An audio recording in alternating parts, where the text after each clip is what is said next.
I'll never forget the night my brother and I snuck out past our bedtime to explore the so-called haunted house down the block.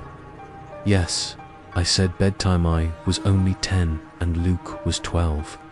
Once our parents said goodnight, I crept into his room. And together we grabbed 2 of those hand-powered flashlights, the ones you had to keep clicking to generate light. They were loud, but they worked. Luke's window was on the first floor, so slipping outside was easy. We walked a few minutes until we reached the house. All the neighborhood kids whispered about. It looked like the perfect setting for a horror. Movie-rotting wood, smashed windows, and that old-world architecture that just felt wrong. We circled around to the backyard. The door was locked, and I breathed a sigh of relief, thinking maybe we'd go home. But Luke grabbed a plank from the grass and smashed open the remaining glass of a broken window. In no time, we were inside. Immediately, I noticed the air. It was stifling hot, easily in the 90s. Though outside it was a cool September night, the place was eerily bare. Just a few abandoned chairs and a dusty table. No graffiti, no signs of trespassers. We climbed up to the main floor, our flashlights whining as we kept cranking them. Then it happened, sharp creak from the ceiling above us. We both froze. I tugged at Luke, whispering for us to leave, but he brushed it off, insisting it was just the old house settling. Another crack followed, louder this time. Luke marched toward the staircase. I had no choice but to trail behind. At the top was a single door. I begged him not to touch it, but Luke pressed his ear to the wood, listening. Silence. Then, out of nowhere, a single violent bang rattled the door. Luke stumbled back, clutching his ear in pain. We dropped the flashlights and tore out of the house, sprinting back home. Our parents caught us sneaking in and grounded us. But grounding was the least of my worries, because 2 nights later, I woke to the faint sound of clicking outside my window, the familiar whine of that crank flashlight. Light flickered through my blinds. I crept up to the glass, heart racing, and just as I peered outside, the sound stopped. Nothing, only blackness. To this day, I pray that part was only a dream. Years later, in my first year of university, I had another brush with the unexplainable. My campus was infamous for ghost stories, and the art building, the oldest one, was notorious for them. One late afternoon, just before 5, I accompanied a friend to the restroom.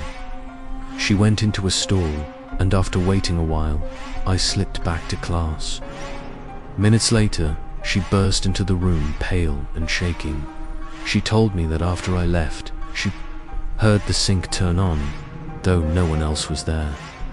Then, from the stall beside hers locked from the inside, she heard a woman humming softly.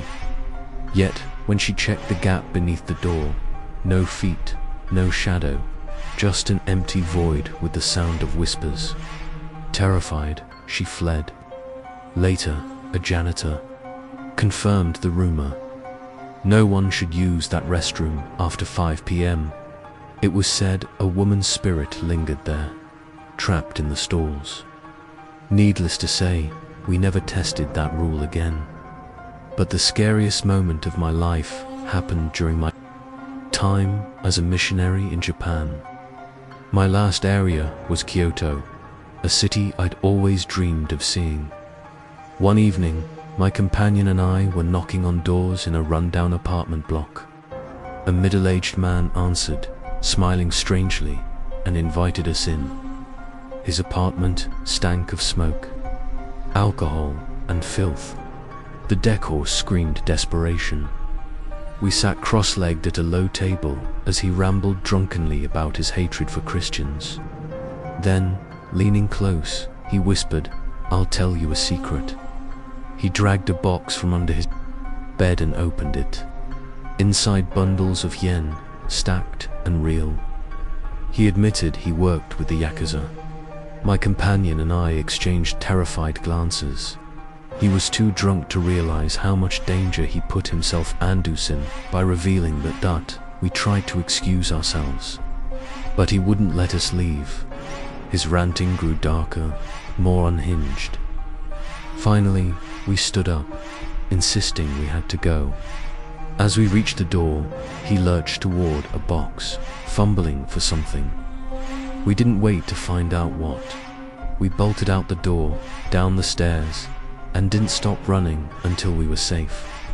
To this day, I wonder if he had been sober, would we have walked out alive? And then there's one more night I'll never forget.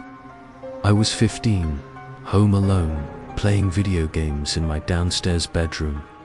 My room sat right next to the living room, which had a wide front window.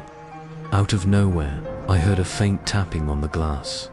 At first, I thought it was nothing. But when I checked, the bushes outside were empty. I sat back down, only for the tapping to return, louder. I ran barefoot to the door, flung it open, and searched the yard. Again, no one. Frustrated, I went back to my room. That's when another knock came, sharper this time. I rushed to the window, ready to catch whoever was tormenting me. But instead of someone outside, I saw it a shadow, crouched right beneath the glass, inches from where my toes had been. My heart dropped. I locked myself in my room, hid under the bed, and called my dad. The knocking continued, deliberate and steady. When I explained, my dad told me to stay hidden while he called the police. By the time they arrived, the noise had stopped. No footprints, no forced entry, just silence. I never saw that figure again, but the memory still makes my skin crawl.